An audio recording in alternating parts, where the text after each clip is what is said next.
Salam alaikum. Alaykoum salam wa rahmatullah. Salam alaikum. Donc voilà, on commence une nouvelle série à distance.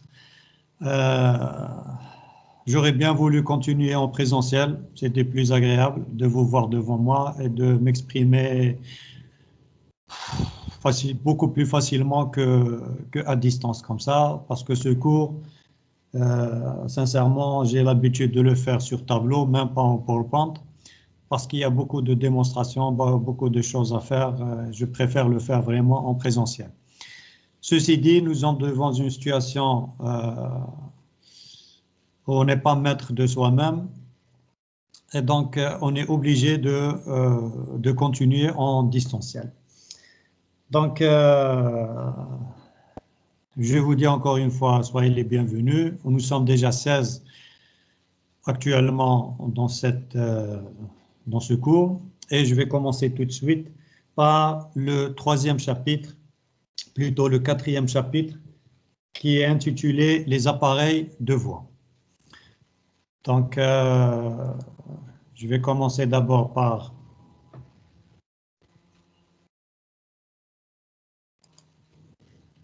partager avec vous. Donc, j'ai toujours besoin d'un feedback ou là d'un retour d'expérience ou là d'un retour de la part du délégué. Est-ce que le chapitre 4 est partagé? Est-ce que vous le voyez? Oui. Oui, monsieur. Très bien. Donc voilà, on va essayer quand même je vais essayer de faire de mon mieux. Avant ceci, je voudrais commencer d'abord par un petit exercice. La dernière fois, nous avons fait chapitre 3, un petit exercice, et je compte faire un autre parce que c'est important. Donc avant d'entamer ce cours, on va faire un petit exercice. Donc je vous demande s'il vous plaît de prendre un stylo et une feuille pour noter l'énoncé de cet exercice. En bas, je vais vous donner 10 minutes pour commencer à le traiter. En bas, on va le corriger ensuite. Ça va nous prendre en tout et pour tout une petite demi-heure et on entamera ce chapitre 4. Est-ce que vous êtes d'accord avec moi? Oui, c'est bon. Oui, Très bien. ok, d'accord. Donc, vous prenez l'énoncé, soit un appel d'offres,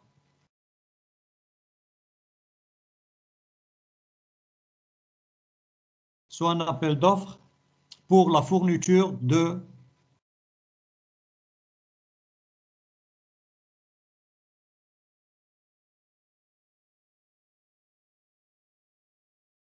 soit un appel d'offres pour la fourniture de 19 060 tonnes, 19 060, c'est-à-dire 19 060, 19 060, 19 060 tonnes de rails, soit un appel d'offres pour la fourniture de 19 060 tonnes, c'est-à-dire 19 060, mon chiffre, tonnes de rails UIC 54.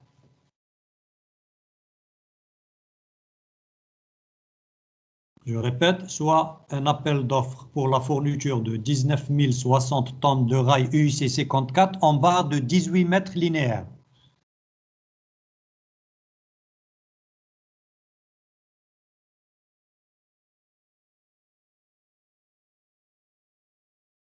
Pour la ligne Tlemcen-Oran.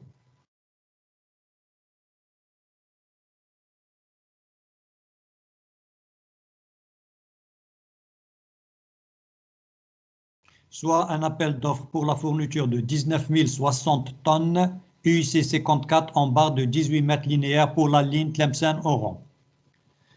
Entre parenthèses, vous écrivez que UIC 54, entre parenthèses, c'est 54,43 kg par mètre linéaire. Petit 1, calculez la longueur de la voie. Calculez la longueur de la voie qui peut être posée.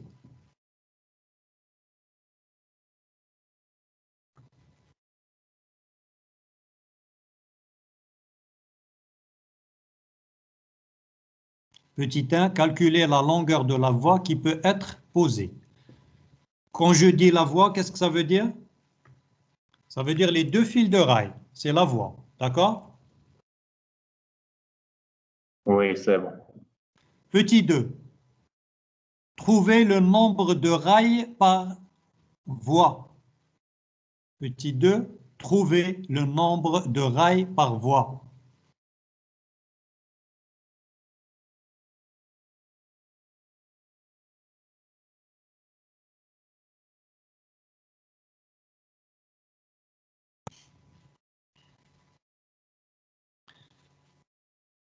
Petit 2, trouver le nombre de rails par voie. Petit 3, quel est le nombre de traverses? Quel est le nombre de traverses? En sachant que l'ANESRIF, A-N-E-S-R-I-F, en sachant que l'ANESRIF utilise un espacement de traverse de E égale 0,58 mètres. Quel est le nombre de traverses? En sachant que l'ANESRIF utilise un espacement de traverse de E égale 0,58 mètres.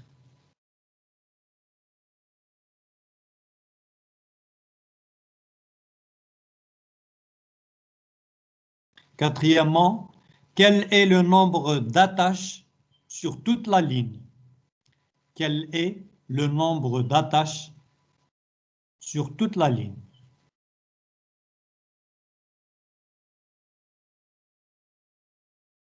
En supposant un alignement droit.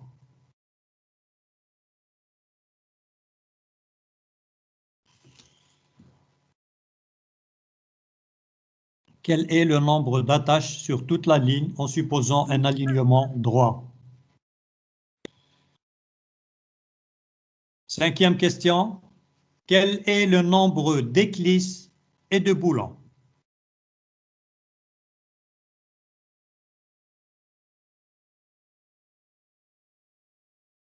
Quel est le nombre d'éclisses et de boulons?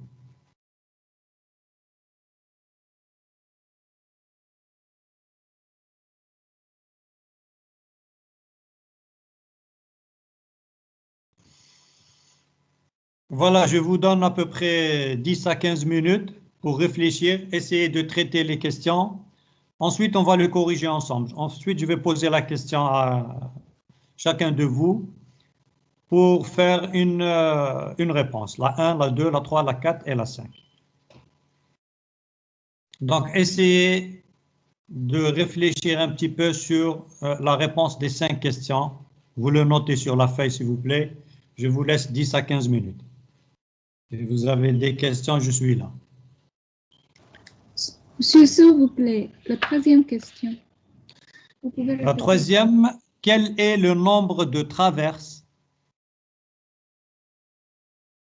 en sachant que l'ANESRIF, c'est l'Agence nationale des études, du suivi, de la réalisation des investissements ferroviaires, l'ANESRIF.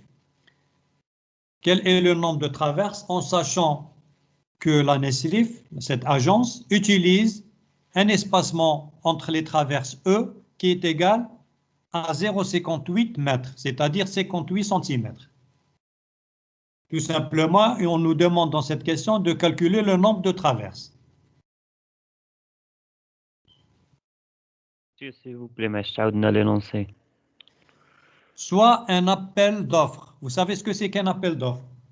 Un appel d'offres, c'est-à-dire Oui. dans le journal, on fait un avis d'appel d'offres pour la fourniture de 19 060 tonnes.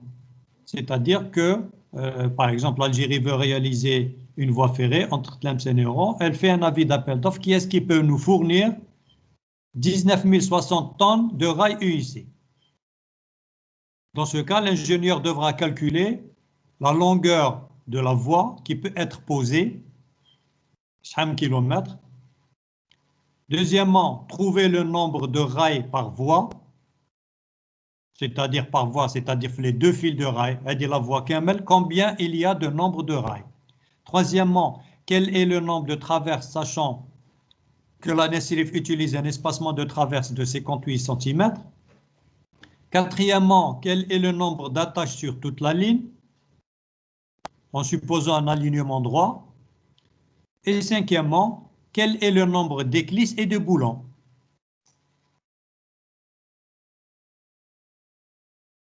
J'espère que tout le monde a bien noté. Est-ce qu'il y a des questions sur l'énoncé? Monsieur, pour après Tlemcen Oho, qu'est-ce qui vient après? Il n'y a rien. Tlemcen Oron. Cette voie dont on est en train de travailler dessus, elle démarre de Tlemcen et elle arrive jusqu'à la gare d'Oron. Ok. Donc, je voudrais que vous me calculiez la longueur de cette voie. Combien de kilomètres? 10, 20, 30, 40, 100, 200, 300? D'accord? Combien de nombre de rails va nous prendre cette voie? Combien de traverses il nous faut? Combien d'attaches? Et combien d'éclisses et de boulons? Tout simplement. C'est comme le premier exercice que nous avons fait, mais cette fois-ci, c'est un petit peu le contraire. On a le nombre, on a le poids, et à partir du poids, on doit déterminer la longueur, tout simplement. C'est exactement la même chose. Je vous donne 10 à 15 minutes, ensuite on va passer à la correction.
Ah, pardon, monsieur. Pour la troisième question, espacement de traverse, E égale à Oui. quoi? 0,58? Mètres, c'est-à-dire 58 centimètres. Ok, d'accord, merci.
C'est bon, vous êtes avancé? Alinzia Charité. Je parle avec Alinzia Charité. Est-ce que vous m'entendez? Oui, Très bien. Est-ce que vous avez avancé avec les questions? pas encore. Pas J'ai pas encore. terminé. Je vous donne encore 5 minutes. D'accord. Merci.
C'est bon, chef?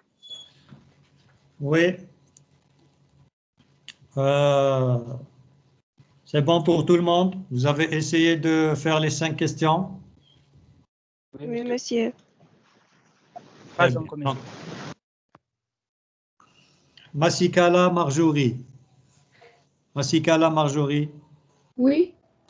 Est-ce que vous pouvez nous dire combien vous avez trouvé la longueur de la voie en kilomètres? 175 kilomètres. 175 kilomètres. Oui. Est-ce que, pour les autres étudiants, est-ce qu'il y a quelqu'un qui n'a pas trouvé 175 kilomètres? Allez, c'est pas grave. Maintenant, je voudrais savoir si vous avez... C'est 175 kilomètres, elle a juste. Est-ce qu'il y a quelqu'un qui n'a pas trouvé 175 kilomètres? Moi, j'ai 176. 175, très bien. 16. 176, bon, ça fait rien. 175 ou la 176, c'est pas très important. C'est bon. Pour les autres, est-ce qu'il y a quelqu'un qui n'a pas trouvé 175? J'ai trouvé 180 km. 180 km. Même 180 km, bon, c'est pas une science exacte, mais de toute façon, on va faire la solution. Est-ce qu'il y a quelqu'un qui a trouvé vraiment autre chose?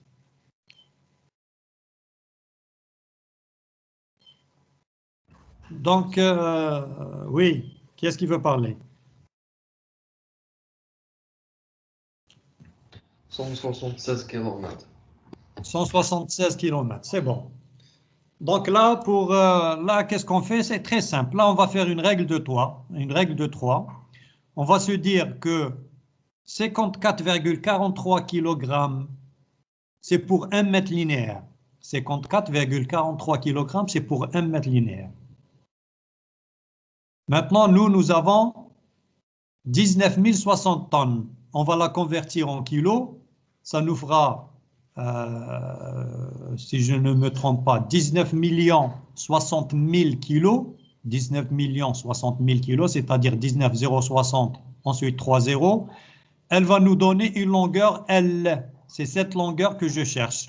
Donc, je vais faire une règle de 3. Je multiplie les 19 060 000 fois 1 mètre linéaire divisé par 54,43. Je vais trouver 350 000 mètres linéaires de rail. Les 350 000 que j'ai trouvés, c'est la longueur des 2 fils de rail. Donc, qu'est-ce que je fais? Je divise par 2. Donc, je divise 350 000 par 2. Je vais trouver 175 ou 176 km la longueur de la voie. J'espère que tout le monde a compris parce que c'est très simple. J'ai dit, on va faire une règle de 3. 54,43 kg, c'est pour 1 mètre linéaire. Donc, ça, je fais une flèche 1 mètre linéaire. Je fais 19 060 000 kg qui va me donner une longueur L que je suis en train de chercher. Je fais la règle de 3. 19 060 000 multiplié par 1 mètre linéaire divisé par 54,43, je vais trouver 350 000 mètres linéaires de rail. La longueur de la voie, c'est les 350 000 divisé par 2. Ça va nous donner dans les 175 à 176 km. Et ça reflète à peu près la distance entre Tlemcen et Oran. Deuxième question, quel est le nombre de rails par voie? Quand je dis quel est le nombre de rails par voie, c'est-à-dire quel est le nombre de rails les 2 fils de rail, dans les 2 fils de rail. Et là, je vais poser la question à M. Benhabib. Combien vous avez trouvé le nombre de rails, M. Benhabib?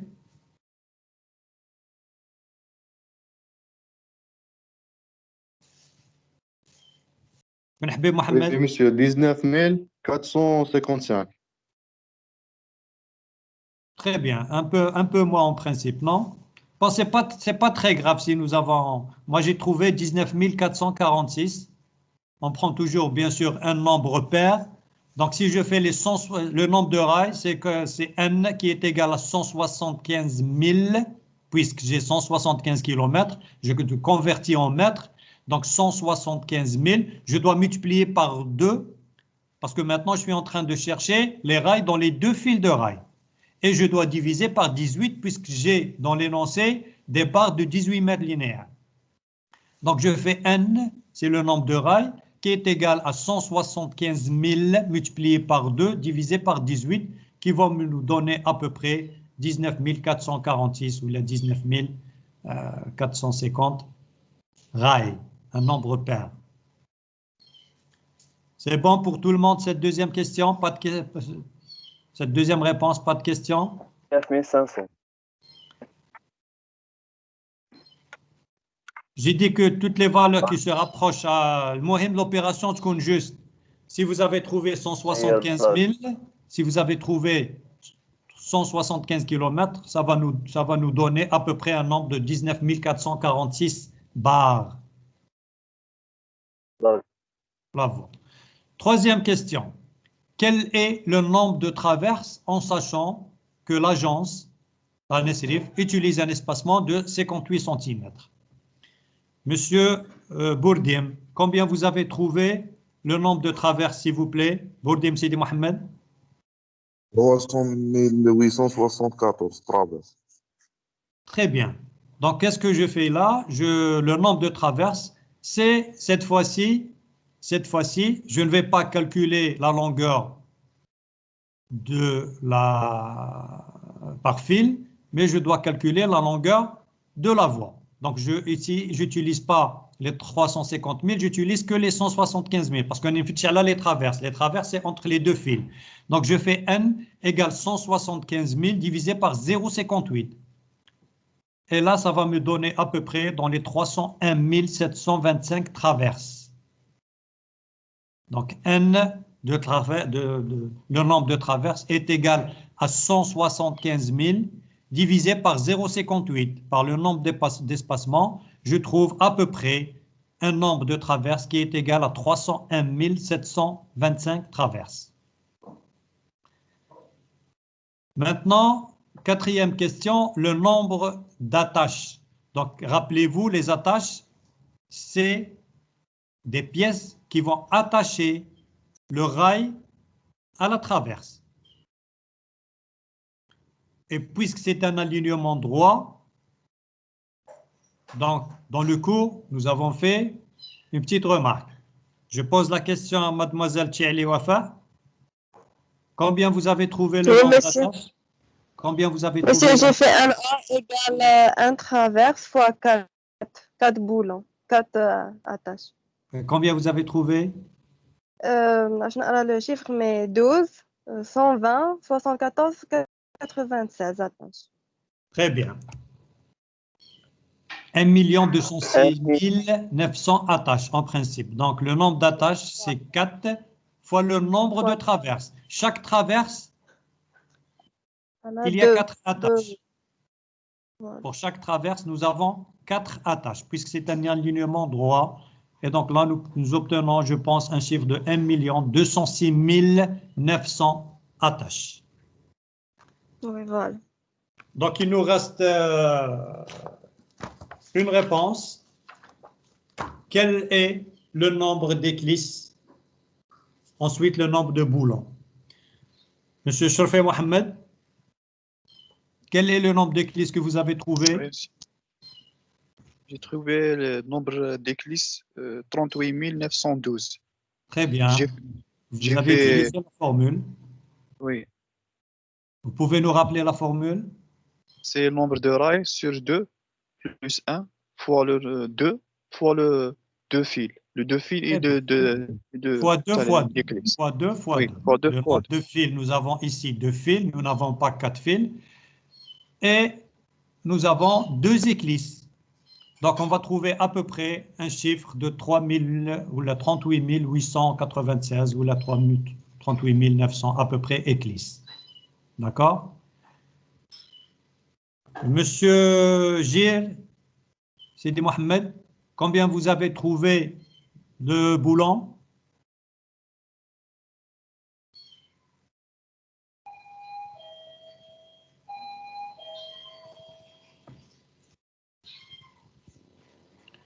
Désolé, j'avais fait une erreur. J'ai repris mes calculs. D'accord. Monsieur Doubé, combien vous avez trouvé de boulons?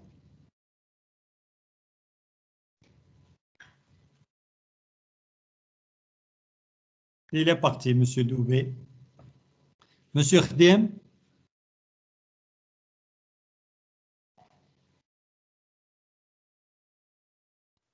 J'ai trouvé 78 000 boulons. Très bien. Comment vous avez fait? C'est le nombre d'éclisses. Pouvez nous dire comment vous avez fait la formule?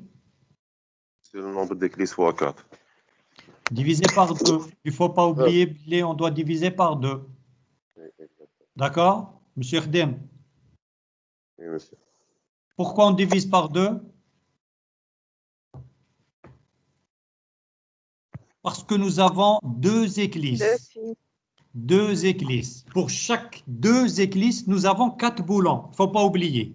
Pour chaque 2 éclisses, nous avons 2 boulons. Lorsque nous avons 2 rails successifs, on ne peut pas les attacher par une éclisse. Il reste une éclisse en face et une éclisse en arrière. Ça marche par paire. Donc, le nombre de boulons, c'est des boulons qui sont réservés pour 2 éclisses, pas pour une seule éclisse. Ça veut dire que je prends le nombre d'éclisses, je le divise par 2, je le multiplie par 4 et je trouve un nombre à peu près de 77 792 boulons. J'espère que tout le monde a compris. C'est quelque chose de, je vais dire, de très simple. Et c'est simple, mais il faut comprendre qu'est-ce que vous êtes en train de faire. D'accord? Si vous comprenez qu'est-ce que vous êtes en train de faire, ça sera très facile parce que dans un examen, je vais vous donner peut-être la même chose, mais je dois changer quelque chose dans l'énoncé. Maintenant, si les gens ont compris la méthode, donc ils peuvent s'adapter parce qu'ils ont compris la méthode. Ils peuvent s'adapter à cela. Maintenant, si vous n'avez pas compris la méthode, si je vous change n'importe quoi, par exemple, je vais vous dire, c'est une ligne à 2 voies. Donc là, il ne faut pas oublier, si je dis 2 voies, ça veut dire que ça deviendra 4 fils. Ça deviendra 4 fils. Et là, il y a quelque chose qui va changer. Monsieur Talab, vous êtes là? Monsieur. C'est bon pour la dernière fois, vous n'avez pas très bien saisi pour le nombre, ce que je viens de dire maintenant. Est-ce que vous avez compris ou la mazama pour le nombre? C'est bon? Eh bien, d'accord. Je voudrais que mes étudiants comprennent. Donc, si vous permettez, je vais revenir au cours. Monsieur. Oui. Sur la question 4, je n'ai pas compris. La question 4. Nombre d'attaches.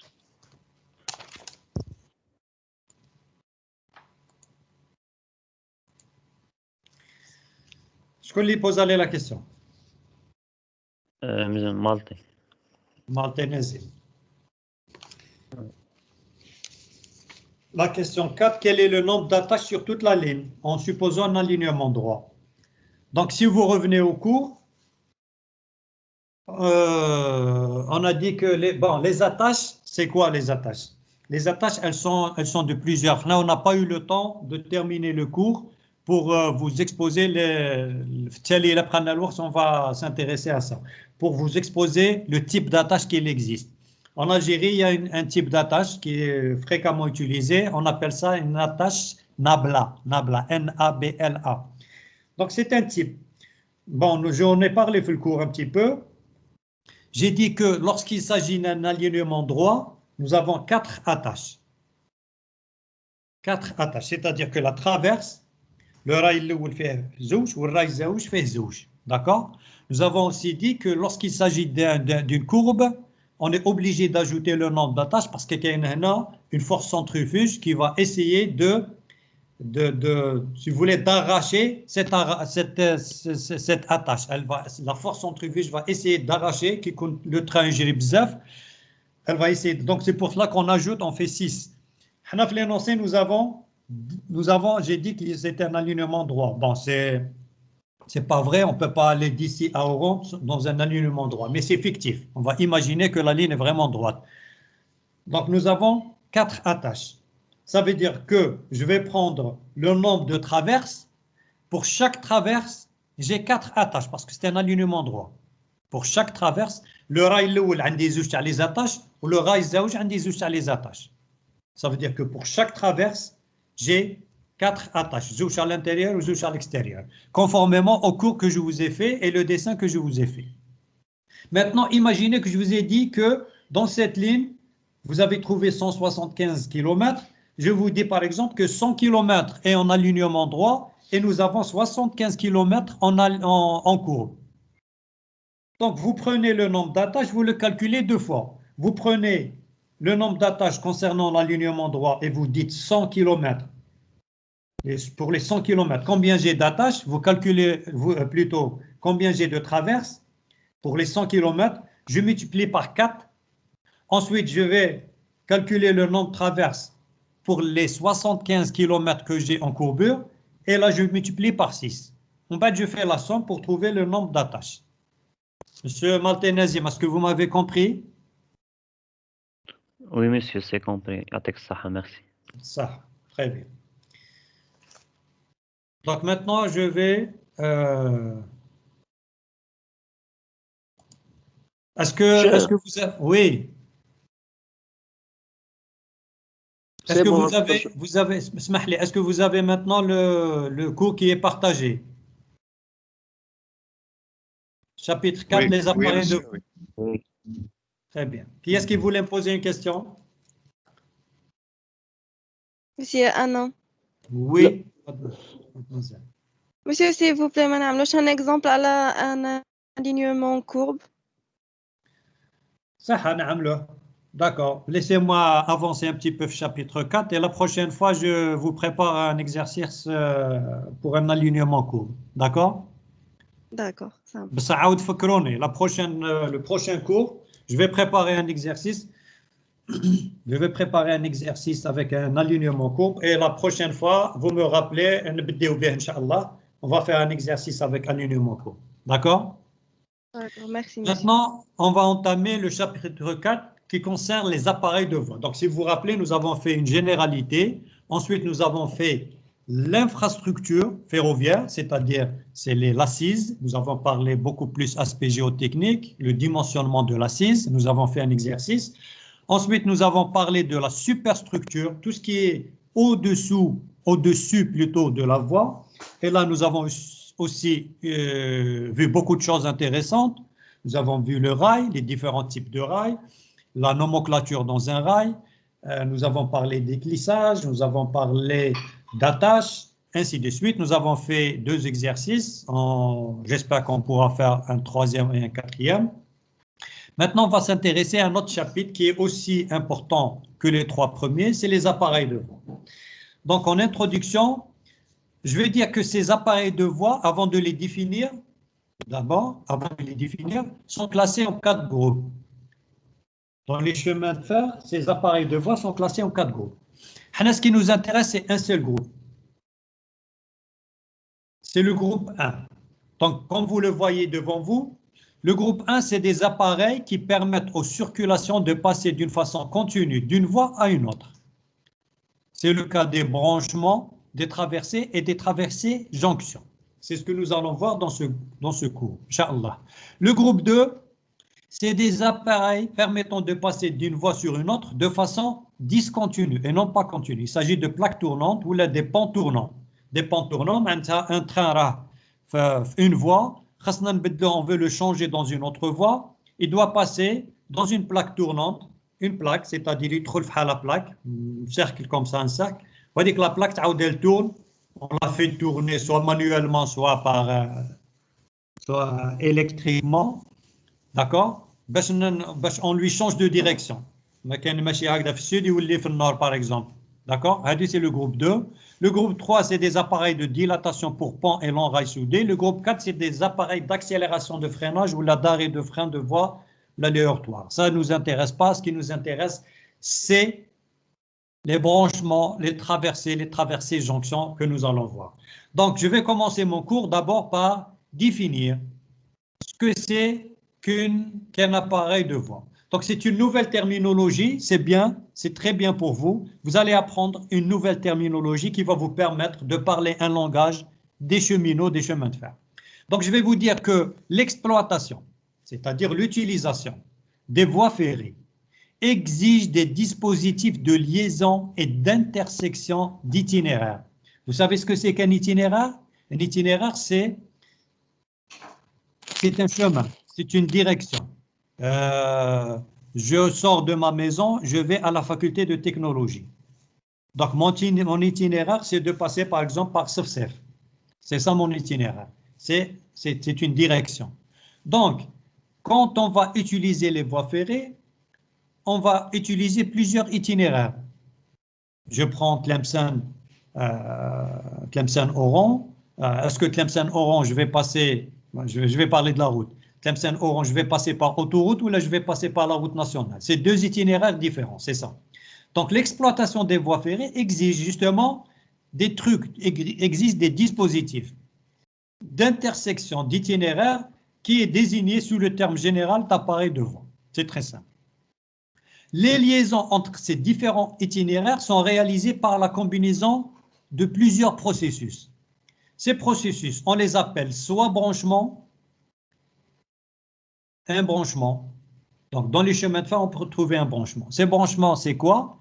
Ils permettent à un itinéraire de se ramifier, c'est-à-dire de se diviser en deux ou exceptionnellement en trois autres.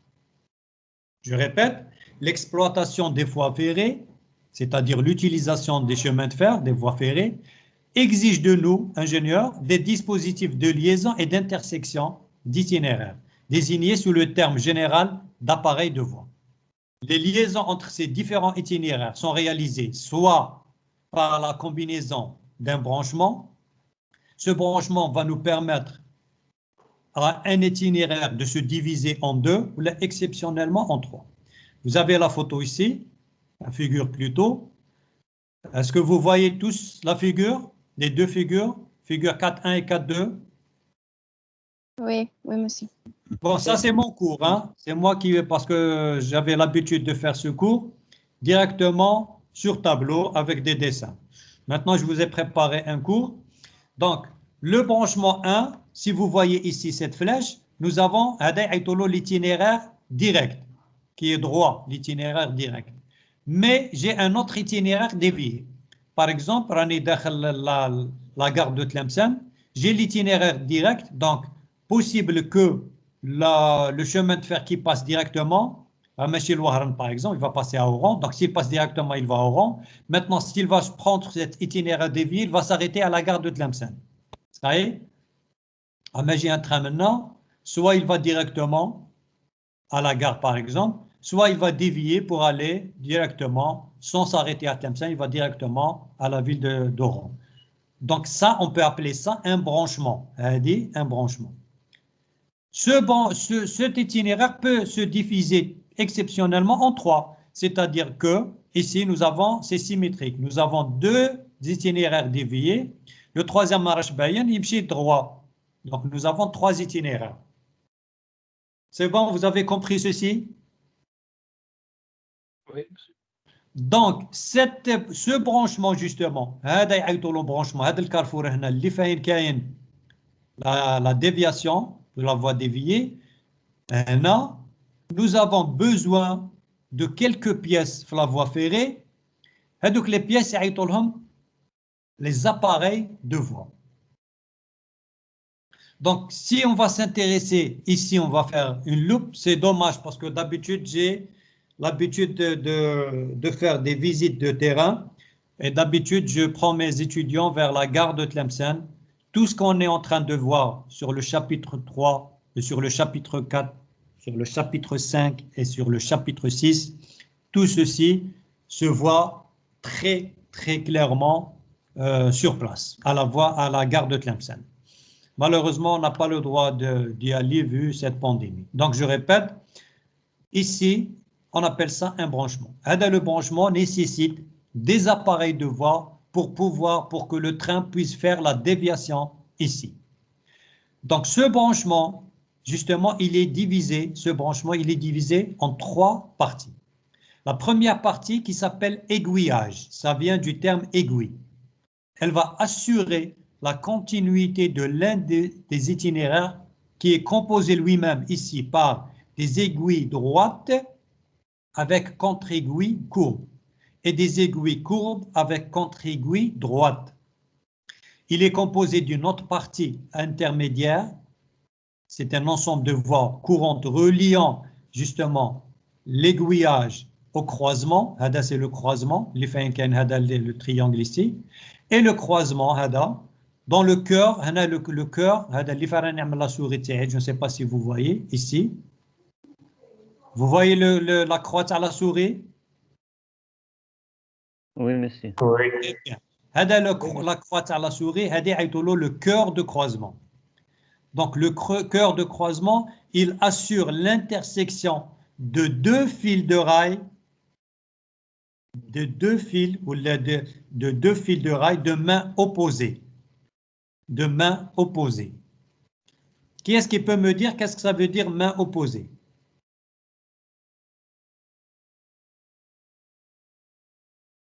Les mains, c'est notre main. C'est les mains, c'est l'yedin tana. D'accord? Opposé, manta wahda droite, wahda gauche.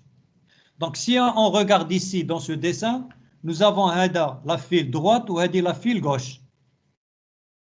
Si on prend l'itinéraire qui est dévié, nous avons la droite et la gauche. Vous êtes d'accord avec moi? Oui. Si je prends l'itinéraire droit, et je suis debout ici, j'ai la file droite et la file gauche. Si je prends l'itinéraire dévié, j'ai la droite et la gauche. Maintenant, si je prends le croisement, dans le cœur c'est le triangle, ou le cœur, il existe réellement sur place quand on va partir dans une ligne de chemin de fer. Si on va s'arrêter dans un branchement, on va trouver un cœur de croisement. C'est une pièce métallique très lourde, qui est noire, qui est dans ce triangle de l'aiguillage. Elle va assurer l'intersection de ces deux fils de rail de main opposée. Maintenant, elle est droite, elle est gauche. Donc, elle va assurer la droite avec la gauche. Parce que plus tard, nous allons voir un autre appareil de voie qui va assurer l'intersection entre deux fils de rail de même main, qui ne sont pas opposés. Ici, justement, on va faire la différence entre le croisement et la traversée. Dans le croisement, c'est deux fils de rail de main opposées. S'il vous plaît, est-ce que tout le monde m'a compris?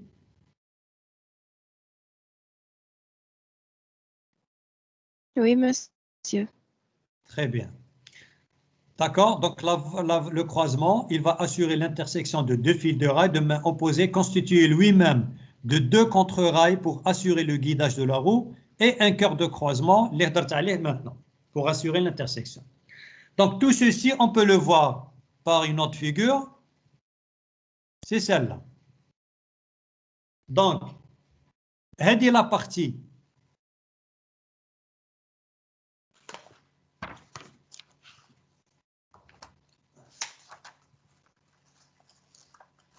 Plutôt, c'est la partie هنا لتحت. كيش نعيطوا لها en fonction de ce que je vous ai expliqué tout à l'heure. كاين هذه la première partie, كاين هذه la partie intermédiaire وكاين هذا. Donc, هذه la partie هنا. On va appeler ça le croisement. D'accord? Cette partie est appelée croisement. Cette partie, elle est appelée intermédiaire, la zone intermédiaire. Et cette partie, elle est appelée aiguillage. C'est pour cela que j'ai dit ici, un branchement, il est composé de sous-ensembles. Le premier, c'est l'aiguillage. Le deuxième, c'est la voie intermédiaire. Et le troisième, c'est le croisement. Donc, si je reviens à mon dessin ici, vous voyez ici deux fils de rail. D'accord? Deux fils de rail. La couleur hadi qui est, je vais dire, magenta ou la grenat. D'accord? Vous avez ici des aiguilles. Donc, si on va suivre les aiguilles, ici la partie aiguillage, les lames d'aiguille, le boudin تاع la roue, واحد يدخل والآخر عاد بشوية بشوية, vous voyez ici, jusqu'à ce qu'il va sur la deuxième voie. هنا ندخلوا في la deuxième. هنا nous avons un aiguillage, وهنا nous avons une deuxième voie. Donc le train, il part d'ici pour la voie directe soit il va dans la voie directe, soit il va dans la voie déviée. Donc, si on lui fait une translation, on va dire la translation, soit à l'emanuel, généralement nous avons ça par exemple à l'entrée d'une gare, soit le train va directement, soit il va à la gare, ou là il va à un truc de stationnement. Là, nous avons un aiguillage à faire. C'est des aiguilleurs, c'est des gens qui vont soit ceci va se faire manuellement avec une manette, et là les aiguilles vont être fermées, la contre-aiguille ouverte, ou bien c'est le contraire. La contre-aiguille fermée et l'aiguille ouverte. Et donc, le train va passer sur la deuxième voie. Soit c'est le contraire et le train va passer sur la voie directe. Ceci se fait soit manuellement avec une manette, soit ça se fait électroniquement, c'est-à-dire il y a un appareillage électronique et les gens, depuis leur bureau, vont faire les commandes pour faire cette manipulation. هذه تدخل في la signalisation des voies ferrées. Donc j'ai dit que la partie, elle est composée d'une première partie qui s'appelle aiguillage, d'une deuxième partie qui s'appelle voie intermédiaire et d'une troisième partie qui s'appelle branchement. Donc si on va s'intéresser à cette troisième partie, on va voir ici en noir le cœur de croisement.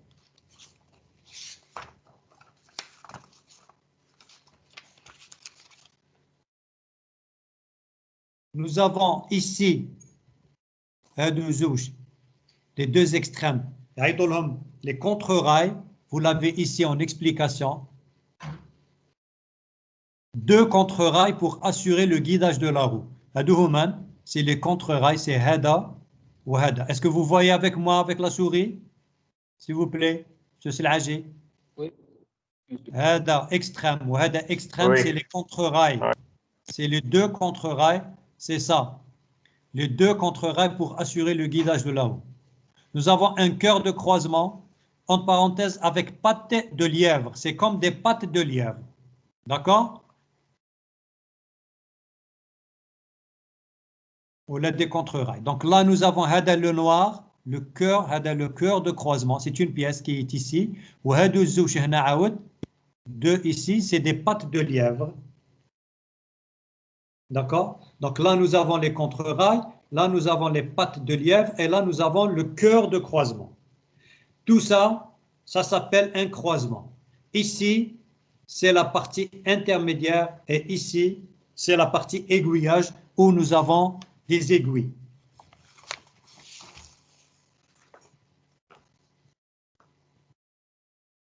Donc, si je reviens au premier dessin, là, par exemple, nous avons, c'est pas dessiné, mais nous avons ici, en principe, le contre-rail ici et le contre-rail, le deuxième ici.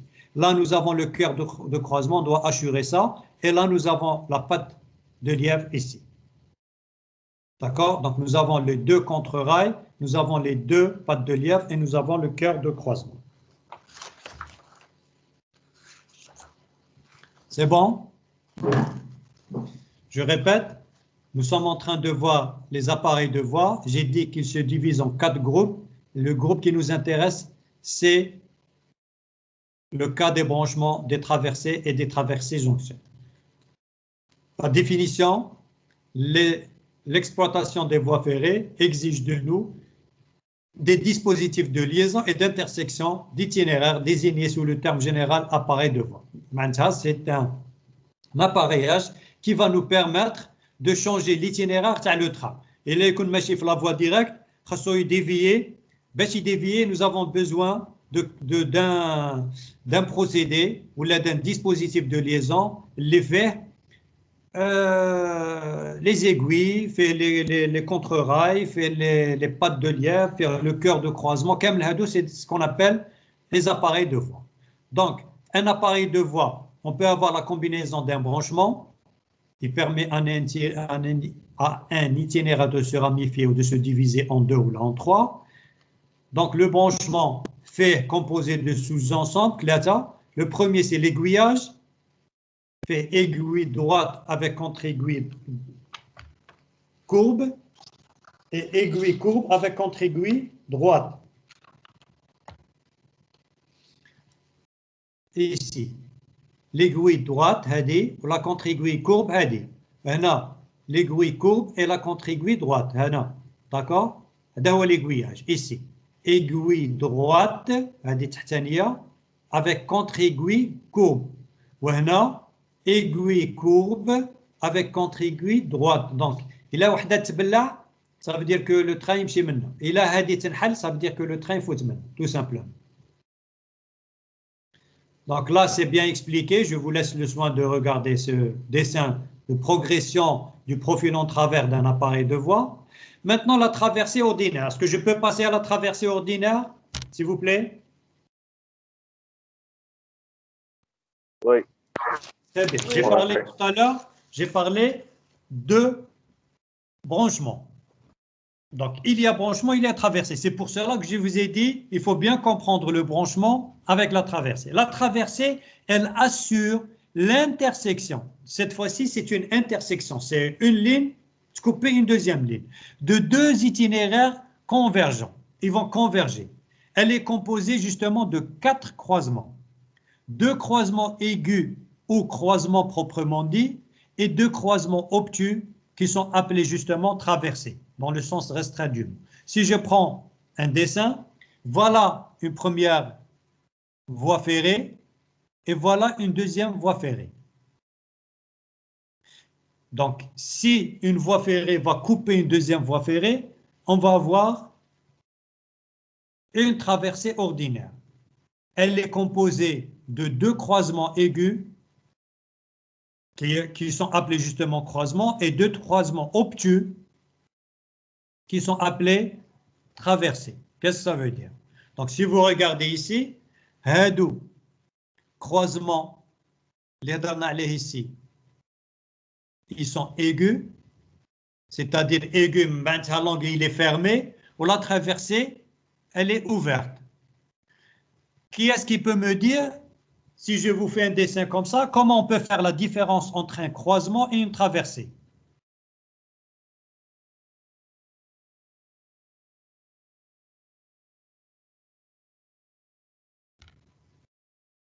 Allez-y, est-ce que vous pouvez me répondre?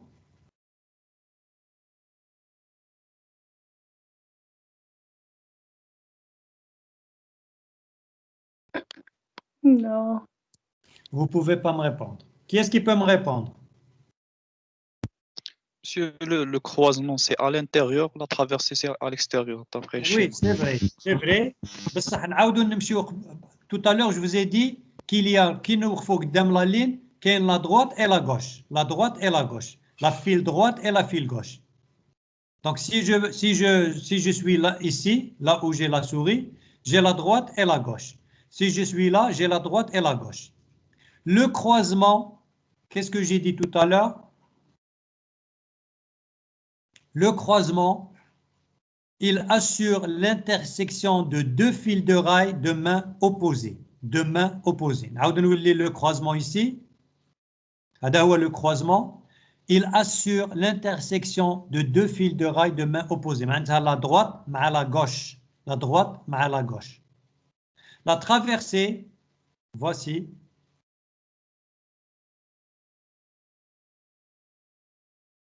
Elle va assurer, la traversée, elle va assurer l'intersection de 2 fils de rail de même main, c'est-à-dire la droite à la droite. Ici, la gauche à la gauche. La gauche à la gauche. Hadi, hadi, tout simplement. Est-ce que c'est bien noté? Donc, nous avons vu. Monsieur, est-ce que vous pouvez reprendre l'explication?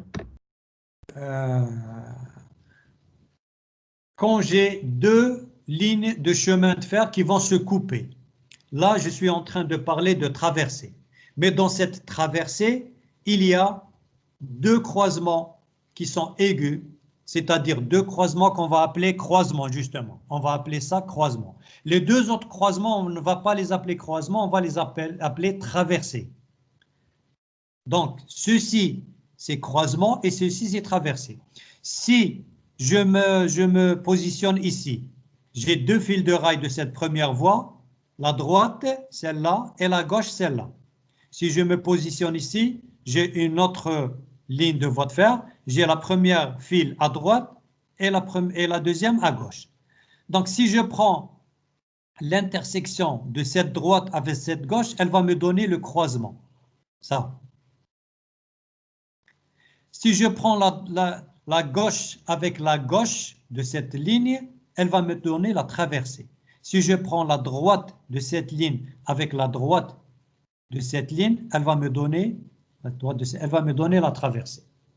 Je prends deux lignes, je prends la file de gauche, l'intersection avec la file de droite de l'autre ligne, elle va me donner un croisement. Si les mains sont opposées.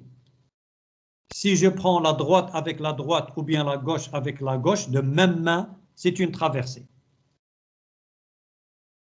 D'accord, c'est bon. Merci beaucoup. En principe, c'est simple. En principe, c'est simple.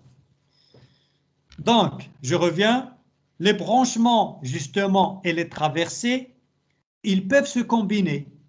Les branchements et les traversées peuvent se combiner pour nous donner autre chose. Donc, jusqu'à maintenant, c'est simple.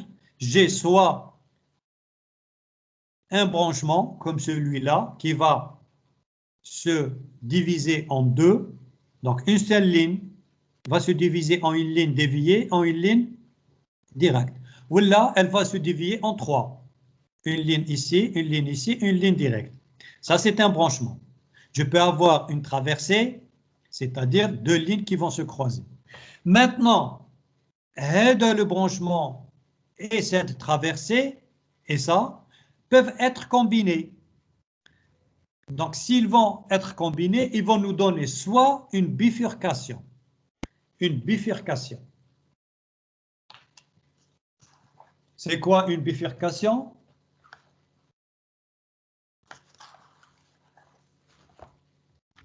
C'est deux branchements et une traversée, permettant à partir de deux itinéraires principaux le départ de deux itinéraires divergents. Bifurcation, ça veut dire deux branchements, rappelez-vous, deux branchements et une traversée. La définition d'une bifurcation, c'est deux branchements et une traversée. Comment ils sont? Les deux branchements et une traversée, ils vont me permettre, à partir de deux itinéraires principaux, les itinéraires, deux lignes de chemin de fer qui sont parallèles par exemple, ils vont nous permettre le départ de deux itinéraires qui vont diverger. Je m'explique. Est-ce qu'il y a quelqu'un qui a saisi ce que je viens de dire maintenant pour la bifurcation?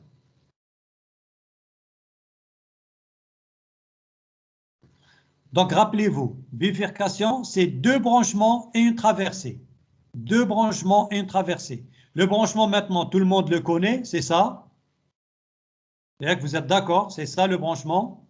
La traversée, c'est ça. Vous êtes d'accord avec moi?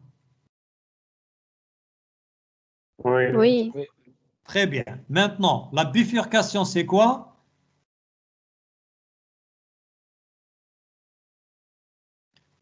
C'est deux branchements avec une traverse. Est-ce que vous êtes en train de voir ce que je suis le dessin que j'ai ici? Oui. Hein? Oui. اسم راكم تشوفوا هنا.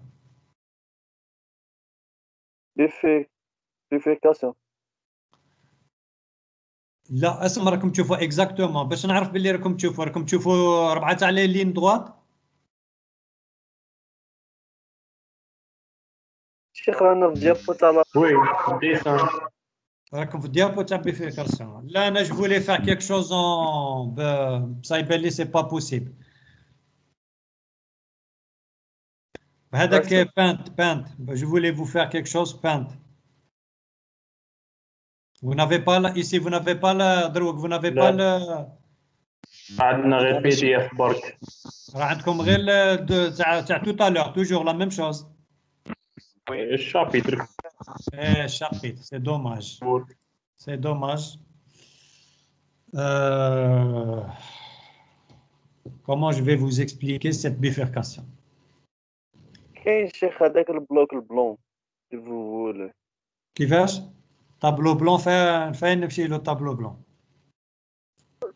كما في البارطاج دو كور تما قدامها كاين ان بلوك. كاين option, كاين غير option partage.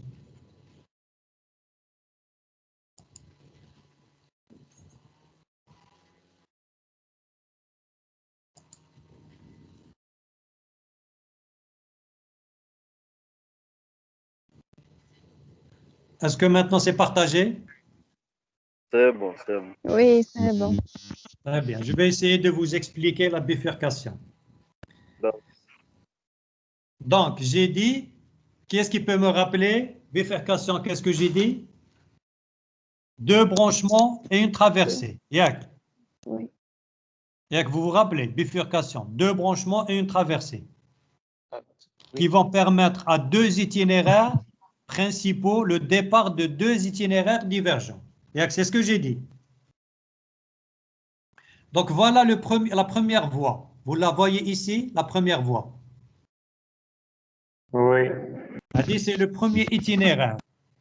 Hadi, c'est une deuxième voie.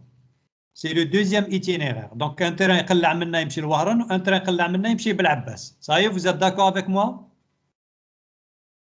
Oui, c'est bon. Très bien.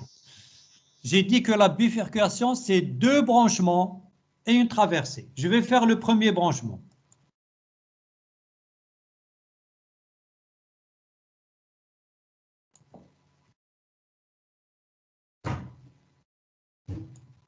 Est-ce que vous êtes d'accord? C'est un branchement. J'ai une ligne de chemin de fer. Bon, je vais tracer à Raya. Ça, voilà la ligne directe et voilà la ligne déviée. J'ai une autre ligne qui va passer ici. Vous êtes d'accord avec moi? Oui, monsieur. Donc, c'est un branchement. Oui. C'est un branchement. Bon, ben, je vais faire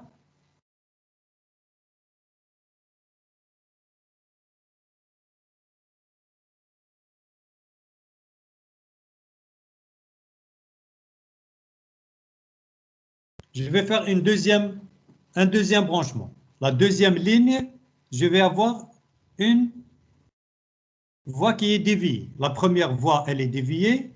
La deuxième voie, elle est déviée. C'est bon, vous êtes d'accord avec moi? Oui. Je vais obtenir ici un premier branchement. Je vais obtenir ici un deuxième branchement. Est-ce que vous êtes d'accord avec moi? C'est un branchement, c'est un branchement.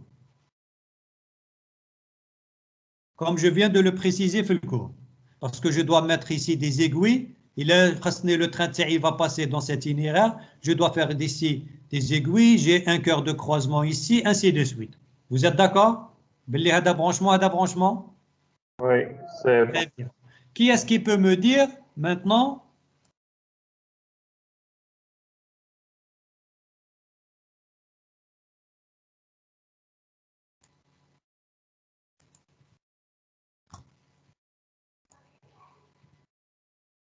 C'est quoi? Un effacé parce que je l'ai mal tracé.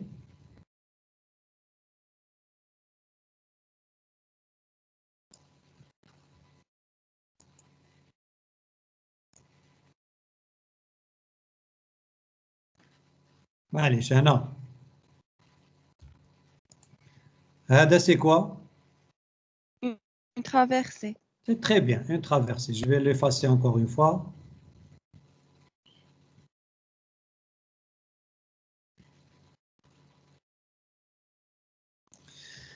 Parce que c'est une traversée. Si je regarde bien, j'ai deux angles aigus et deux angles obtus. J'ai une intersection de cette voie avec l'intersection de cette voie. Donc, le cours, je viens de vous dire qu'une bifurcation, c'est deux branchements plus une traversée. À partir de deux itinéraires qui sont principaux, le départ de deux itinéraires qui sont convergents. Ils convergent. Divergents plutôt. Ils divergent. D'accord? Ils divergent. Il fait d'un sens. Ça y est, à partir de deux itinéraires principaux, nous avons deux branchements et une traversée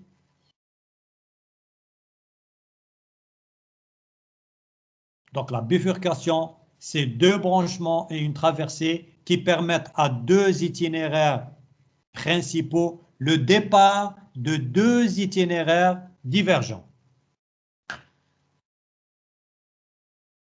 Est-ce que vous avez maintenant en partage la définition de la bifurcation? comme le partage de le cours? Non, pas encore. Pas encore. مازال انا عاد في الباوربوينت.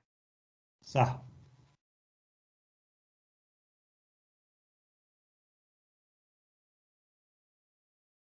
نعاود نولي في le partage.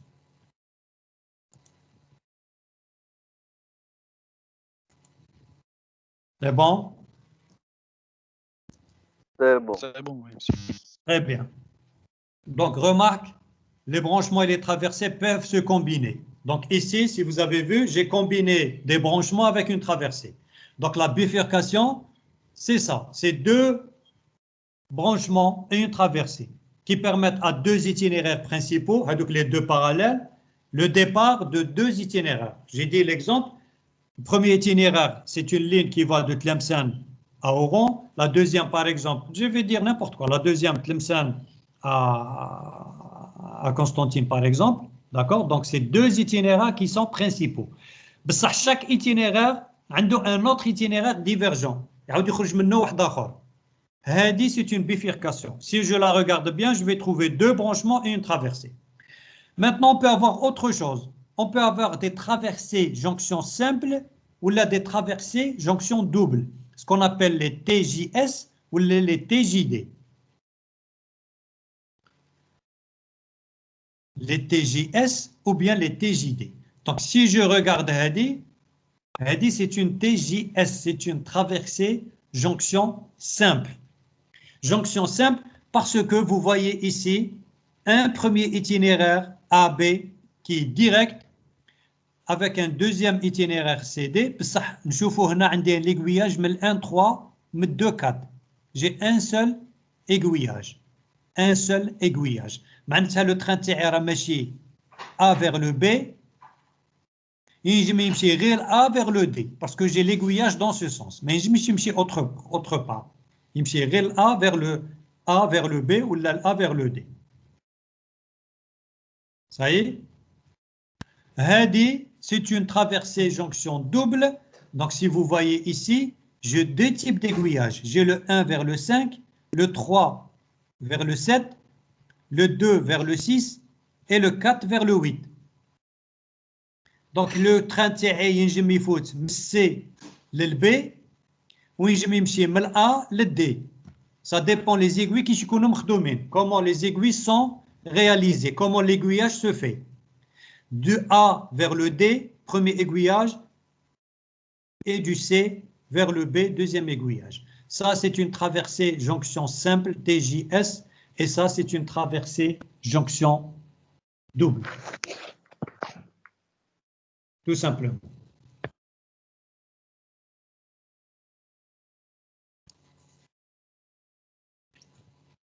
Est-ce que vous avez compris?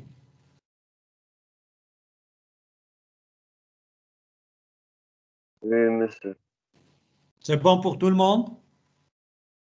Sinon, نعاود نولي البانت هذاك نعاود نعمل لكم une petite démonstration. C'est bon? Vous avez compris? Oui, c'est bon. Très bien. Donc, je reviens le cours. J'ai dit que les branchements et les traversées, ils peuvent se combiner dans la réalité, bien sûr, pour nous donner des choses. La première chose, ils peuvent nous donner une bifurcation. C'est quoi? C'est deux branchements et une traversée. Ils peuvent nous donner une traversée jonction simple, TJS, et ils peuvent nous donner une traversée jonction double. وحدة فيها un seul aiguillage, وحدة فيها double aiguillage, comme vous le voyez, à l'intérieur et à l'extérieur. Ils peuvent nous donner une communication. C'est quoi? C'est l'ensemble de deux branchements permettant la liaison à deux itinéraires non convergents. C'est l'ensemble de deux branchements permettant la liaison à deux itinéraires non convergents. Le premier itinéraire, c'est l'axe, je sais mal expliqué ici. AB, c'est la première file. Ou DC, c'est la deuxième file. On ne tracé les deux files, tracé une seule file. C'est-à-dire la première ligne AB, la deuxième ligne DC. La communication, c'est quoi? C'est deux branchements. Donc, j'ai ici un premier branchement ou j'ai ici un deuxième branchement. Je peux avoir l'autre sens. J'ai ici un branchement, j'ai ici un autre branchement. Donc, la communication, c'est quoi? C'est l'ensemble de deux branchements permettant la liaison à deux itinéraires non convergents. Est-ce que vous avez compris, Hadi?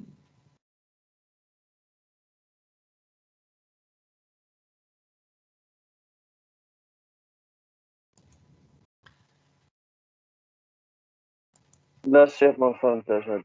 ما فهمتهاش.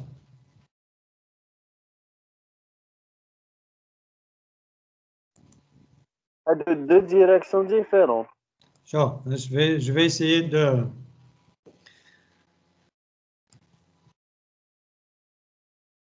راكم تشوفوا معايا دروك لو ديسان هذا؟ Oui.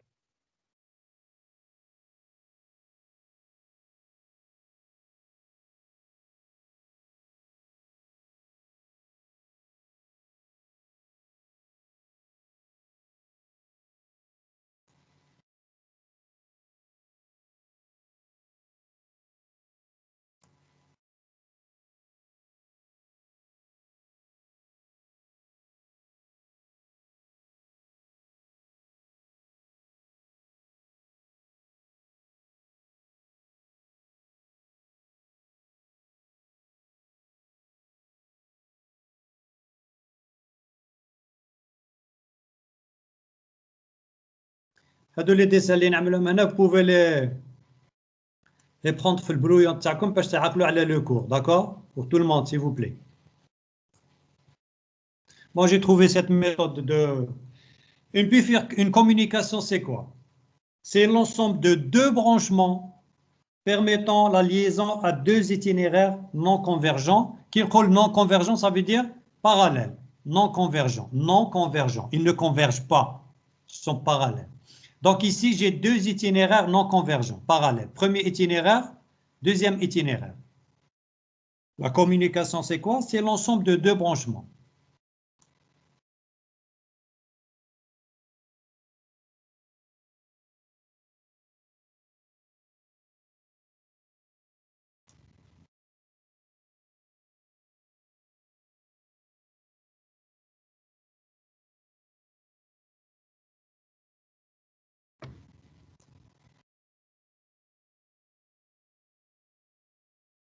D'accord. Ça y est? Donc, si je prends Hada, c'est quoi Hada? Ou Hada, c'est quoi? Hada, c'est quoi? Non. C'est un branchement. Ou là, c'est pas un branchement. S'il vous plaît. C'est un branchement.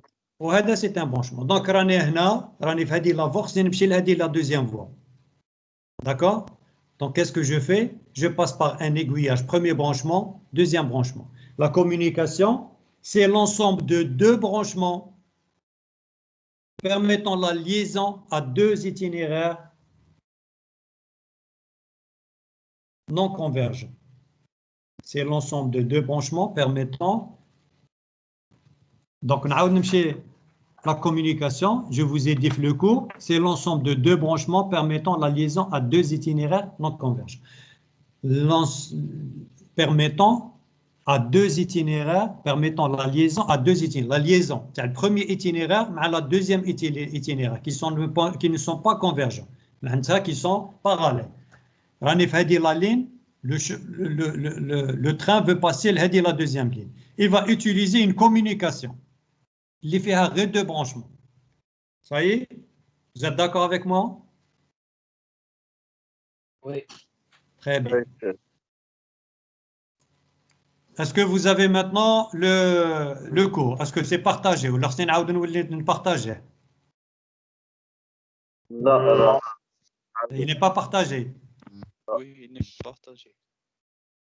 Donc à chaque fois, je dois revenir.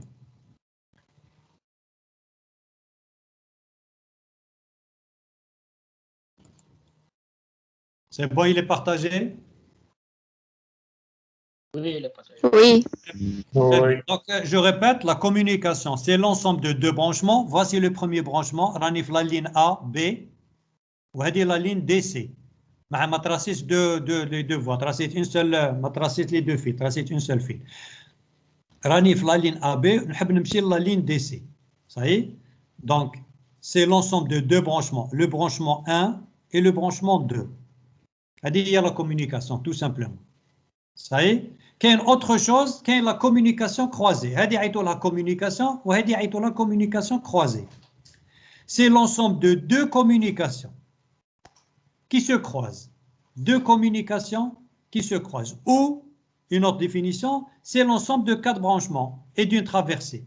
Quatre branchements et une traversée ordinaire permettant la liaison de deux itinéraires qui sont parallèles, non convergents. J'ai la première ligne, هذه, ou j'ai la deuxième ligne, هذه. Donc, si je fais comme الأولى من الآن نمشي للدو, بصح عندي une deuxième, من الدو نمشي نعاود نولي للكات, من التخوا نولي للكات.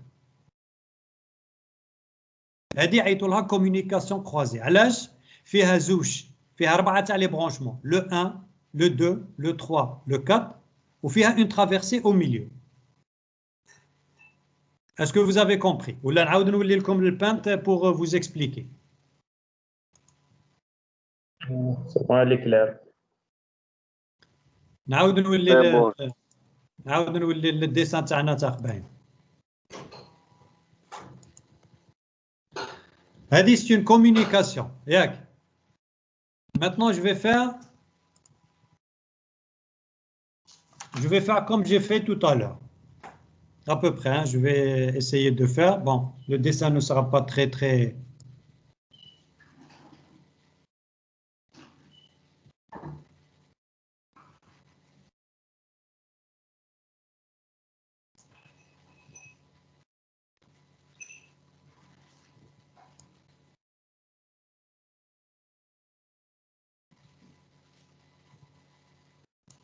Ça y est?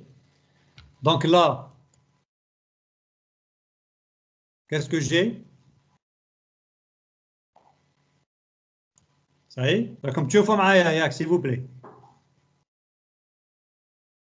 Oui, monsieur. Là, j'ai un premier branchement. Là, j'ai un deuxième branchement. Là, j'ai un troisième branchement. Et là, j'ai un quatrième branchement. Vous êtes d'accord avec moi? C'est bon. Là, j'ai une traversée. Au milieu, j'ai une traversée. Et là, j'ai une traversée. Parce que هذه la voie, elle coupe هذه la voie. هذه c'est une voie ou هذه c'est une voie. Donc là, j'ai une traversée. فيها deux branchements aigus, deux branchements obtus. Vous êtes d'accord que c'est une traversée parce que هذه c'est une voie ou هذه c'est une voie qui sont coupées. C'est bon? هنا? C'est bon. هذه c'est une traversée. Donc, si je reviens à mon cours,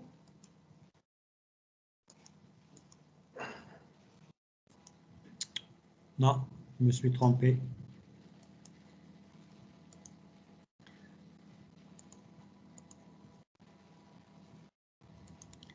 Si je reviens à mon cours, la communication croisée, c'est quoi? C'est l'ensemble de deux communications qui se croisent. Les communications croisées. Je vais les croiser. Ils vont me donner une communication croisée. Ou là, c'est l'ensemble de quatre branchements et d'une traversée qui vont me permettre la liaison de deux itinéraires parallèles. J'espère que tout le monde a compris. C'est bon?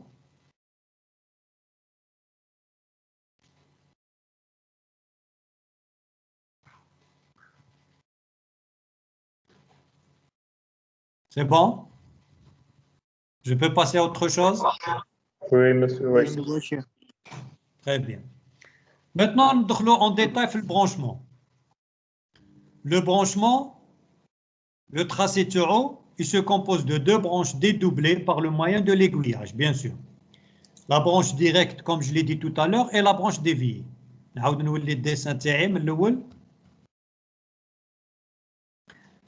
Le branchement, la branche directe, il y a toujours une branche directe et il y a une branche déviée. il y a toujours une branche directe et il y a une branche ou la deux branches déviées. Donc, si je vais au branchement, la branche directe, elle est située sur l'itinéraire principal. Elle doit être favorisée pour ne pas entraîner la réduction de la vitesse. Par contre, la branche déviée, c'est une courbe dont le rayon peut être constant ou variable, dont l'écartement de la voie doit être compatible avec l'inscription des véhicules les plus contraignants. Donc, pour réaliser ce tracé, on a recours à deux solutions théoriques. Le branchement, il nécessite les appareils de voie. Chaque branchement nécessite les appareils de voie, parce que c'est un branchement. Donc, il nous faut un certain aiguillage, par exemple. Auquel train, il trouve un appareil de voie, un branchement. Il est le train, il passe dans la branche directe. Ça ne va pas entraîner une réduction de la vitesse. Regarde, les aiguilles de telle sorte que le train va rester dans le même itinéraire. Raméchi directement. Par exemple, un train, il faut aller à la gare de Tlemcen. Raméchi, je dirais, je ne sais pas, mais Belabbas ou Rafait Louharan, par exemple. D'accord? Il aime la gare de Tlemcen, mais il va passer avec une vitesse très importante. Il va être la même vitesse. Parce que mettre l'aiguillage, mettre le branchement, fait l'alignement direct. Maintenant, s'il est obligé de rentrer dans la gare de Tlemcen, il doit passer par l'aiguillage et là, dans ce cas, il doit diminuer de sa vitesse. Donc, pour réaliser avec le tracé géométrique, il y a deux choses. Il y a soit le tracé séquent, soit le tracé tangent. Séquent, c'est à peu près ça. Le tracé de la voie directe et de la voie déviée vont se couper sous un angle appelé angle de déviation. Sinon, on va faire un tracé tangent et dans ce cas, le tracé directeur de la voie déviée est tangent à celui de la voie directe. Ça veut dire que le tracé Tana, il est tangent avec la ligne de chemin de fer, avec la première file. C'est une file, première file. La courbe Tana, elle est tangente. Dans le deuxième cas, elle n'est pas tangente, elle est avec un angle de déviation. Le tracé séquent ou le tracé tangent. C'est tout ce que je vous demande de retenir pour l'instant. C'est très simple. D'accord? Donc, je reviens. Dans chaque branchement, le tracé, le branchement se compose de deux branches. Wahda doublé direct, wahda dévié. Direct, c'est l'itinéraire principal. Il faut à chaque fois la favoriser, mais d'habiller à chaque fois le train, il faut la branche directe, sauf s'il est obligé de passer l'atelier de réparation, ou la gare, ou le parking, ou là, il doit passer par une branche déviée, et cette fois-ci, il va y avoir une courbe. La courbe, elle est soit un tracé séquent, maintenant la voie directe et la voie déviée se coupent sous un angle alpha, soit elle est tangente et le tracé directeur, il est tangent à celui de la voie directe. Ça y est. Et là, je suis obligé de vous parler de la vitesse de franchissement. C'est important. Le train TI qu'il faut justement dans un branchement qui a une certaine vitesse. La vitesse admissible dans la voie déviée, il découle de deux paramètres. Justement, le rayon et le tracé. Est-ce que le tracé est séquent? Est-ce qu'il est tangent? Ou qui j'ai amené la courbe? D'accord? Donc la vitesse admissible dans la voie déviée découle de deux paramètres, le rayon et le tracé. On détermine la vitesse nominale dans l'appareil posé en alignement sans dévers. En alignement sans dévers. Qu'est-ce que ça veut dire?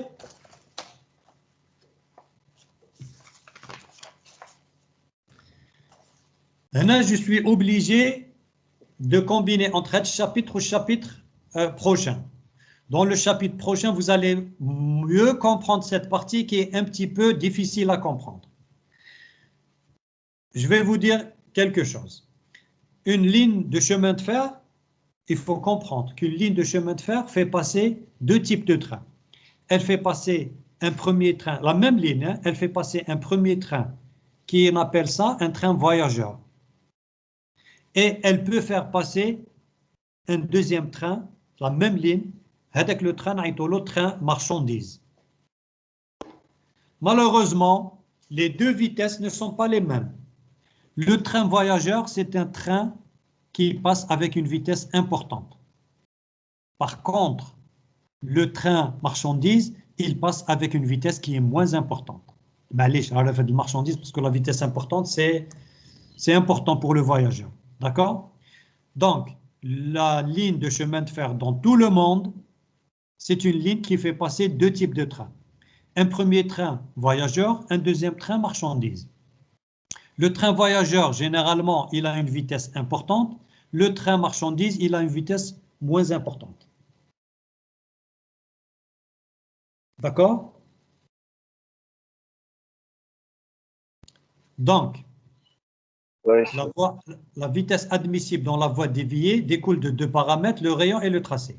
On détermine la vitesse nominale dans l'appareil posé en alignement sans dévers. Or, dans une ligne de chemin de fer, nous avons toujours un dévers dont je vais en parler au chapitre prochain. Nous avons toujours un dévers. Toujours, on a une file, aliyah ala l'aukhra. Le dévers, il est pratique et il est théorique. Dans les chemins de fer, nous avons deux types de dévers. Nous avons un dévers pratique qu'on doit calculer. Je vais vous montrer comment le calculer. Mais une chose qui est un petit peu anormale, qui dit la réalité, la pratique, on va faire un autre dévers. Donc, on calcule un dévers qui est théorique. Ça, pratiquement, on fait un autre dévers. Alors, on fait un autre dévers parce que nous avons la même ligne qui fait passer un train à une vitesse très importante et elle fait passer en même temps un train à une vitesse moins importante. Donc, pour essayer d'être dans les deux, on va essayer de choisir un dévers qui arrange les deux. C'est ce qu'on appelle le dévers pratique. Donc, nous avons D, TH et nous avons DP. DP, c'est le dévers pratique et nous avons DH.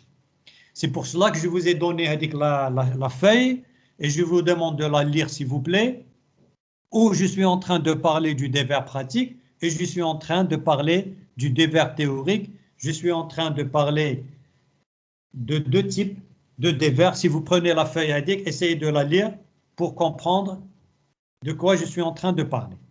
Je suis en train de parler d'une insuffisance de dévers et d'autres choses. C'est beaucoup plus l'insuffisance de dévers qui est appelée I.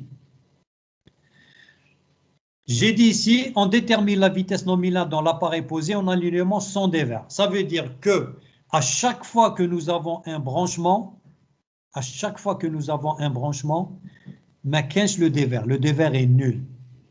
Dévers nul, ça veut dire que le dévers pratique, parce qu'on peut calculer un dévers, c'est bon un dévers théorique, ça pratiquement, à chaque fois que nous avons des appareils de voie, le dévers pratique est nul, tout est plat. Le dévers. Ça y est, donc c'est une chose à retenir. À chaque fois que nous avons un appareil de voie, c'est pour cela qu'on dit qu'on détermine la vitesse nominale dans l'appareil de voie en alignement sans dévers. Le dévers est nul. Quand je dis dévers est nul, je suis en train de parler du dévers pratique. La vitesse de circulation, la courbe, elle entraîne une force qui est centrifuge, qui est liée à la vitesse et au rayon. Alors, parce que la force de la formule de la force centrifuge, c'est F qui est égal à M, c'est la masse, c'est la personne qui fait le poids. C'est la cabine, M en kilos, multiplié par la vitesse au carré sur le rayon. Le rayon, c'est la courbure ou la vitesse de franchissement. Là, nous avons une accélération non composée qui est exprimée, l'accélération non composée, une insuffisance de dévers qu'on appelle gamma. La formule c'est G, l'accélération de la pesanteur, 9,81, multiplié par I, l'accélération l'insuffisance de dévers. I, finalement, c'est un dévers que nous avons calculé, divisé par E, qui est l'écartement entre les deux fils de rail, qui est pris en Algérie à peu près. Réellement, il est de 1,497 m ou là. On le prend pour le calcul de 1,50 m. Donc, il faut se mettre dans la tête qu'à chaque fois qu'on parle de E, le E, c'est la distance entre les deux axes des deux fils de rail.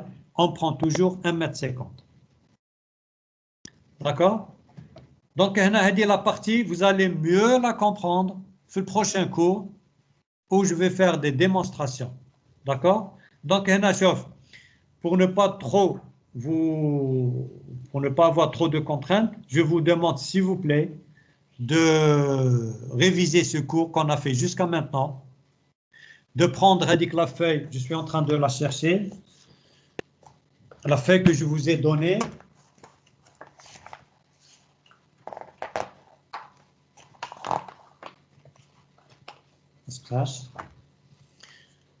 Je vous ai donné la feuille.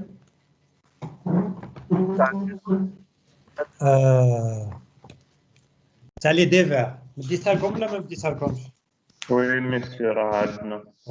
Très bien. Oui, voilà, je la retrouve. Donc, le dévers d'équilibre, c'est le dévers théorique. On appelle ça DTH. Ou faire le dévers prescrit, c'est-à-dire le dévers pratique qu'on doit mettre sur place. Donc, à chaque fois que les chemins de fer, on calcule un dévers théorique, mais ça, sur terrain, on fait un dévers pratique. Nous avons aussi une insuffisance de dévers et nous avons un excès de dévers. Nous avons une insuffisance de dévers lorsque nous avons le train qui va avec une vitesse, je dirais, importante par exemple, et nous avons un excès de dévers qui va avec une vitesse moins importante. Wahda pour train marchandise, wahda pour. Donc, moi, qu'est-ce que je vous demande? Je vous demande de relire ce cours, de lire cette feuille de dévers pour essayer de comprendre le dévers d'équilibre, le dévers pratique, l'insuffisance de dévers et l'excès de dévers. D'accord? On va s'arrêter ici pour ne pas trop mélanger, il est presque 11 heures. Je répète, le prochain cours, je vais commencer, comme vous l'avez demandé, par un exercice sur le 3e chapitre. Je vais essayer de trouver quelque chose sur une voie ferrée qui fait un alignement droit et une courbure. Ensuite, je vais essayer de terminer ce cours, c'est-à-dire la partie qui est plus ou moins compliquée, un petit peu, mais vous allez mieux la comprendre une fois qu'on va passer au 5e chapitre qui est pose de la voie. Pose de la voie, c'est-à-dire là, on est sur terrain et on doit poser la voie.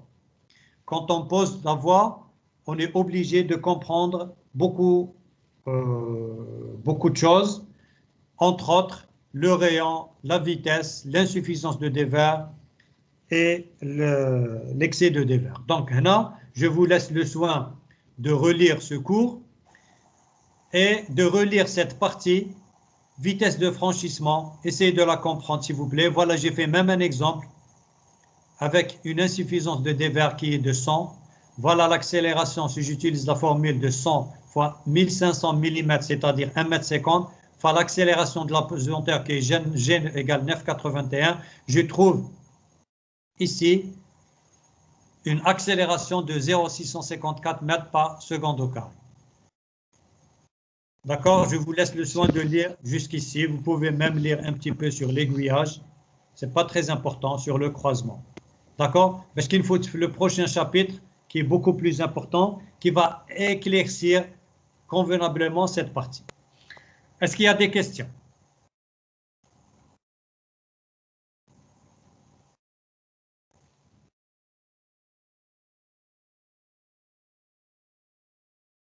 S'il vous plaît, est-ce qu'il y a des questions?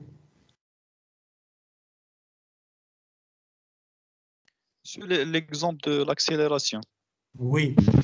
C'est G fois l'insuffisance de dévers sur la distance entre deux fils de rail, E. Oui, exactement. Ouais. Dans Il faut l'application. calculer. Là, je clique le prochain cours parce que à chaque fois, j'ai un problème. Est-ce que je dois commencer par le chapitre 4 ou là par le chapitre 5? Généralement, c'est deux chapitres qui sont en alternance. D'accord? Donc, la partie, je vais en parler pas très en détail. Je vais rentrer en détail dans la partie chapitre 5, pose de la voie. Donc, là, il faut retenir qu'à chaque fois que nous avons une courbe, à chaque fois que nous avons une courbe, nous avons une force centrifuge. Je vais essayer de la démontrer la prochaine fois, qui est égale à mv au carré sur r. M, c'est la masse en kilos fois la vitesse de franchissement du train sur le rayon de courbure. En même temps, j'ai une accélération. C'est le train, l'accélération non compensée qui est exprimée par justement la valeur de l'insuffisance de Devers. La feuille parce que ce que c'est que l'insuffisance de Devers et l'excès de Devers. La formule de l'accélération, c'est G, accélération de la pesanteur, fois l'insuffisance de Devers divisé par E, qui est l'espace entre les deux fils de rail, qui est toujours, maintenant en Algérie, il est de 1 mètre. Là, on le prend pour nos calculs de 1,50 m. Ouais, il est exactement de 1,497. Malèche. Là, on va le prendre 1,50 m. Donc, là, j'ai fait un petit exemple et pour vous donner à peu près un ordre d'allure de l'accélération non compensée, qui est de 0,654 mètres par seconde au carré, parce que c'est une accélération. D'accord? Je vais essayer la prochaine fois d'expliquer cette partie. La remarque, théoriquement, on a I et V et on doit déterminer R. Dans la théorie, un ingénieur, on lui donne quelle est l'insuffisance de Devers et quelle est la vitesse de franchissement. Il doit déterminer R. Ça, dans la réalité, les rayons sont normalisés dans les chemins de fer. Maintenant, si on a une voie de chemin de fer, les rails qui sont courbés, ils sont normalisés. On va au magasin et on va trouver des rails, par exemple, de courbure 100 mètres, de courbure 200 mètres, de courbure 300 mètres, 350 mètres, 400 mètres. Ça veut dire qu'on doit faire le contraire. Ça veut dire que le rayon ou la vitesse, mais il faut déterminer I. Théoriquement, on a I et V et on doit déterminer R, mais pratiquement, c'est le contraire. Nous avons dans le magasin les R qui est normalisé, on le prend. La vitesse, on doit déterminer I. C'est pour cela que la formule au lieu de R est égal à 11,8 V au carré sur I. C'est la formule on va la démontrer pour le prochain chapitre. Mais ça, je voudrais que mes étudiants lisent quand même ce cours. Maintenant, j'ai une question. Est-ce que vous avez vu le cours? Est-ce que vous l'avez téléchargé avant même vidéo? Monsieur Selhaji, s'il vous plaît. Je m'adresse à vous. Oui, Cheikh, je l'ai vu, je ne l'ai pas encore téléchargé. Ça. Est-ce que les autres étudiants l'ont vu? Tout le monde. Oui, monsieur. Vous l'avez vu? Oui. Très bien. La même chose pour l'autre matière, à la VOA. À chaque fois qu'on a un cours, je vous transmets le cours. Je vous demande de le lire avant de commencer le cours. Parce que c'est un petit peu difficile si vous découvrez avec moi le cours, si vous avez le temps bien sûr, de le lire avant. D'accord? Donc, avant d'entamer le deuxième, je vais dire le 5e chapitre, vous allez voir que je vais vous transmettre le 5e chapitre. La même chose pour le VOA. Dimanche, nous avons un cours, nous allons entamer le 2e chapitre. Donc, vous allez trouver dimanche, vous allez trouver le cours chapitre 2 VOA. Je vous demande de le lire, de le télécharger, de le lire avant de commencer le cours. Est-ce qu'il y a d'autres questions? Je préfère m'arrêter ici. Donc, j'ai programmé un cours de 2 heures parce qu'un cours de 3 heures, ça fait trop pour vous. Je sais que vous allez vous perdre un petit peu. C'est fatigant. Je vous laisse le soin de vous reposer un petit peu pour entamer. Je ne sais pas si vous avez un cours. En principe, vous n'avez pas de cours maintenant, M. Selhaji. Non. C'est le cours de la semaine. Monsieur Selhaji, je vous demande, s'il vous plaît, chaque mercredi, de me donner, s'il vous plaît, par un petit mail ou là, comme vous voulez, ce qui vous arrange, et pour vous me donner les informations sur la semaine. Est-ce que c'est déroulé conformément à l'emploi du temps ou là, il y a eu un problème? s'il y a un problème, il a même touché un cours, par exemple, Madabia, je serai informé. علاش vous l'avez pas fait, ou le nombre, le taux de présence. Donc, à peu près, maintenant, nous sommes à peu près à 20, 21, 22 étudiants. À chaque fois, vous me donnez le taux d'étudiants. Sans rentrer dans les détails. اللي حضر مرحبا واللي ما حضرش الله يسهل عليه. أنا غير je voudrais savoir le taux. D'accord, monsieur Selhaji? Oui. Le mercredi, il y a l'information. Donc, le mercredi prochain, vous me donnez l'information, Inch'Allah. C'est bon, est-ce qu'il y a d'autres questions?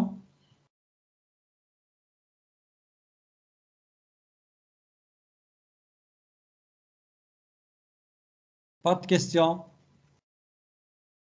Donc, je vous remercie. Je vous dis bon week-end et à dimanche, Inch'Allah. C'est bon? Merci. Au revoir. Au revoir. Bonne journée. Merci. الله يسهل.